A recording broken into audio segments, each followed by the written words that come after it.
ယောက်ျားတွေကပို့ပြီးတော့သတိရှိရမယ်ဝရိယရှိရမယ်တိမ်ဖြင်းပေါ့ပြည့်ယုံညံ့တဲ့ယောက်ျားမဖြစ်စေနဲ့ယောက်ျားမှရင်လုံလဝရိယရှိရမယ်ယောက်ျားဘက်ကမှားတာငါသိမခံဘူးနော်ဟုတ်ပလားဘယ်လိုစကားလဲယောက်ျားဟာမိန်းမတွေထက်သတိပိုရမယ်ဝရိယပိုထက်သန်ရမယ်ပညာဉာဏ်ကြီးမားရမယ်ဒါကြောင့်ယောက်ျားဘုံကံရှိလို့ကိုယောက်ျားဖြစ်တာဟုတ်ပြီနော်ပေါ်မလုပ်ပါနဲ့ဘယ်သူအဆုံးမလဲဘုသူမင်္ဂလာစကားလားကိုစင်းအကြိုက်ပြောနေတာလားတချို့ကဥတုမင်္ဂလာစကားဥတုမင်္ဂလာတရားအရှင်ဘုရားတရားတွေပြောကြားရတာသူမင်္ဂလာကဘယ်လိုဟောတာလာသေးတယ်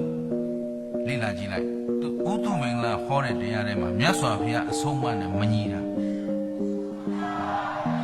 ကိုအာဘောနုတယဘာမှထင်မထားဘူးရှင်းလားဒါကြောင့်ခင်ဗျားတို့ကိုတတ်သိပြုနေတာ